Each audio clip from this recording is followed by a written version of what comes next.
Hello, it's your friend CJ Werleman, and in this episode we reveal shocking new details about the Zionist-Emirati alliance. But first, please remember to like and subscribe to our show, and make sure you turn on notifications so you never miss a single episode. Now let's get into it. 2 years ago, we pulled back the curtain on the Israeli-Emirati alliance, which has only grown ever more pernicious since the signing of the Abraham Accords 6 years ago, as it weaves and burrows its way throughout the Middle East, Africa and Europe.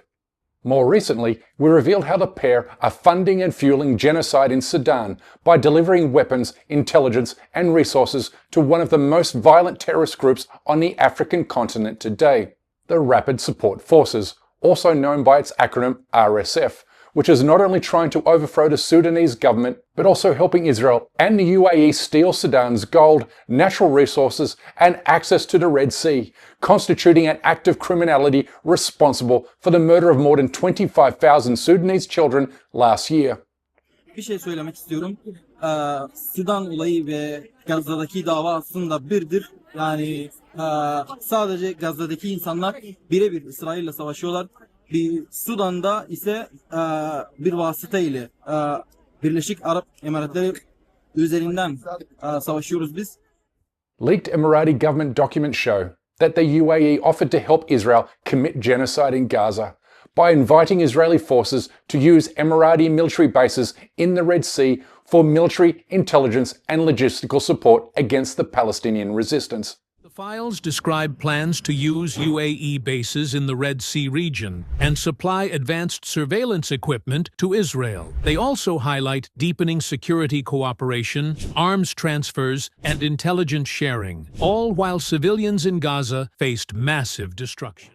The Zionist-Emirati colonial enterprise has become the most powerful military alliance in the region today, bringing with it misery and bloodshed to Sudan, Yemen, Libya, Somalia and elsewhere, all in pursuit of controlling and dominating one of the world's most critical strategic waterways. The Red Sea is no longer just a trade route. It's a battleground for influence. Nations are racing to secure alliances and military outposts along its shores. At the center of this new contest is the United Arab Emirates, a small Gulf state with outsized ambitions. The UAE is projecting power far beyond its borders. Now, it's a chessboard for rising powers. The UAE is building a network of ports and bases, with Eritrea as the cornerstone of its strategy. Eritrea's location, overlooking the Bab el-Mandeb Strait, makes it a prize for any power-seeking control over global trade routes. For the UAE, a foothold here is a strategic necessity, enabling military operations in Yemen and surveillance of rivals like Iran and Turkey.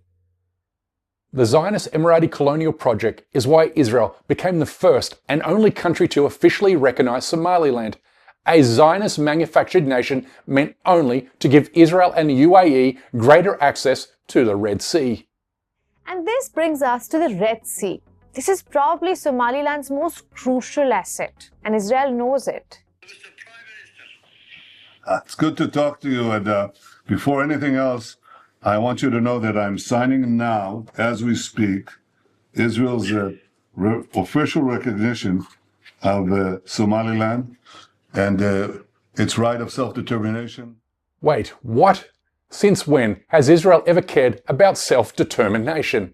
It not only denies Palestinians their lawfully earned right to self-determination, but also it supported the racist apartheid regimes of South Africa and Rhodesia. Today, Israel ships drones, missiles and surveillance systems to Indian occupation forces in Kashmir. So no, Israel does not care one little bit about self-determination like ever. It cares only about maximizing its power and influence in the Red Sea. Is that the recognition of Somaliland puts into context the sudden attack on Somalis in Minnesota. That in order to secure recognition from the Israelis, that president of Somaliland threw the Somalians in Minnesota under the bus, that president allowed the UAE and Israel to lobby for a fierce media campaign that has put the lives in upheaval of those Somalian brothers and sisters in Minnesota for the sake of securing some short-term gain. And the worst part is that Somaliland is not even getting recognition as an independent state. Somaliland is getting recognition as a transit worker for the UAE and Israel in those ports. It's essentially saying you can use my land to use your military bases and to use my ports. It's not gaining independence, it's giving that independence away.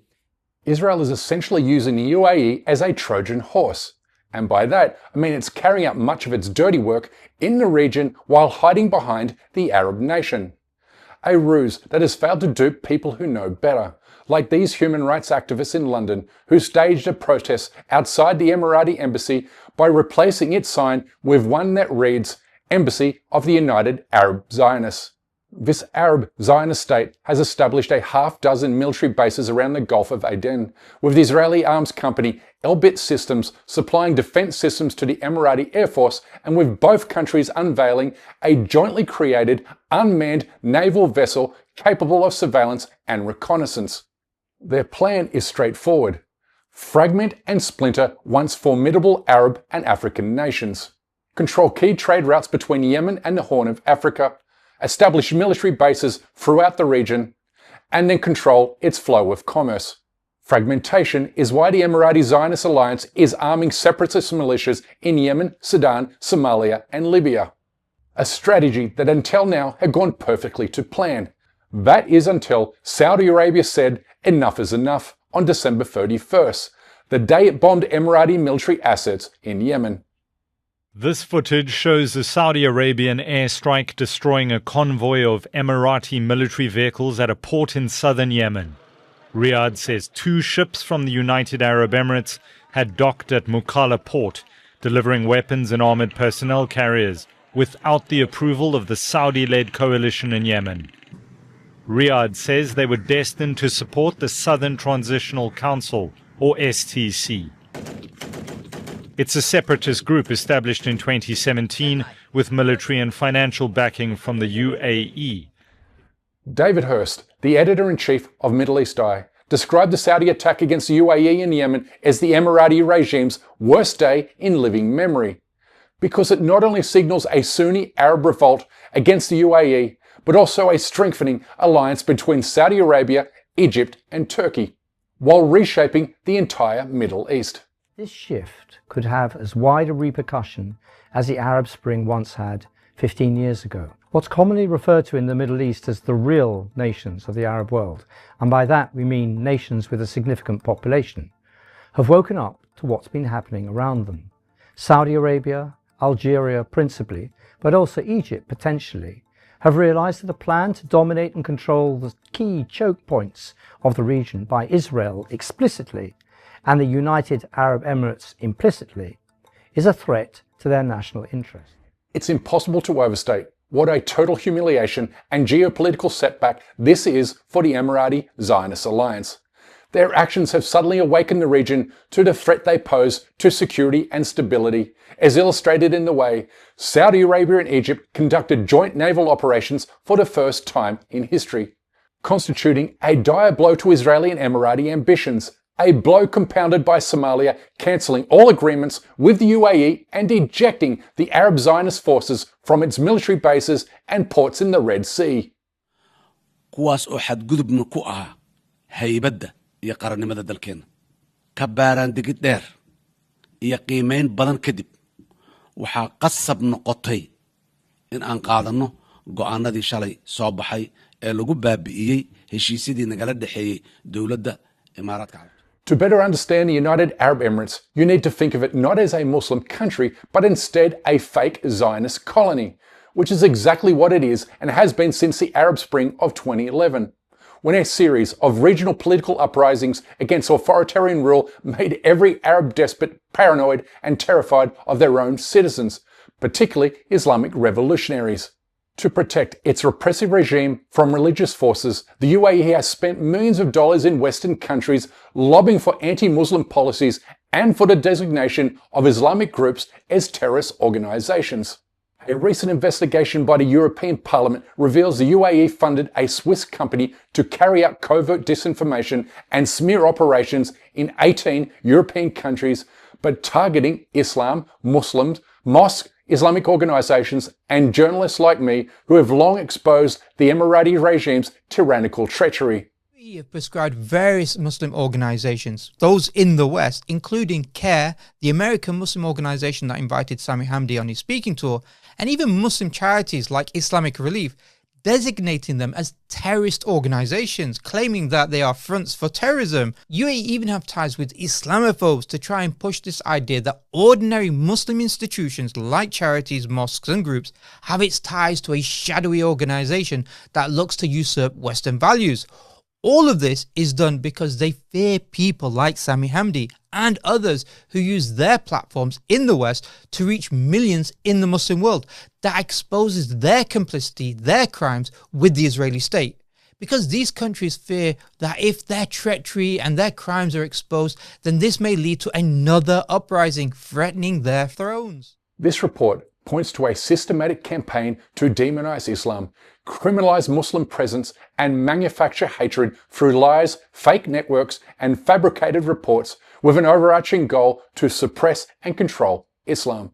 The UAE realized that the mosque was a threat, and so their entire policy is about full control of civil society. The mosque is sort of the root cause of mobilization for people, right? All the protests during the Arab Spring started from a sermon, usually on Friday prayer. Islam has always been a form of mobilizing people against tyranny. Right. And so it's a very powerful narrative, a very powerful mobilizing force. So controlling the mosque was key for the Emiratis. And so they were the first ones in the Gulf where the sermons on Friday prayers were written by the Ministry of Al-Qaf, by a secular civil authority, basically completely demobilizing the power of Islam to kind of inspire and move people. This is where the fear of Islamism comes from, right? Islamism is very much a Western term, but this idea that Islam can be politicized, that was the greatest fear for them, because it's something that naturally occurs in a Muslim country, and if you don't control it, it can topple you. When it comes to pushing Islamophobia, the UAE has found the perfect partner in Israel, which is the original home of anti-Islam propaganda, having been the first country to deceptively tie Islam to terrorism in mainstream political discourse, for the sole purpose of demonizing Palestinian Muslims. You also have Israel and Zionists paying Islamophobes and pro-Zionist shills to demonize Muslims, paying them money because Zionists believe that while there is hatred for Muslims, there'll be support for the brutal killing of Muslims in Palestine. You see, if you can demonize and dehumanize Muslims, you can use that to justify inhuman acts perpetrated against them in Palestine. Today, Emirati and Israeli influencers are pushing Islamophobic rhetoric to smear and delegitimize Palestinians, Sudanese, Yemenis, Libyans, Somalians, and anyone else who opposes the Zionist-Emirati alliance. We've seen this play out in Sudan, where Emirati and Zionist influencers falsely blame Islamist groups for the civil war. And we saw this play out in Bondi, Australia, where Emirati and Zionist influencers falsely blame the shooting on the Muslim Brotherhood.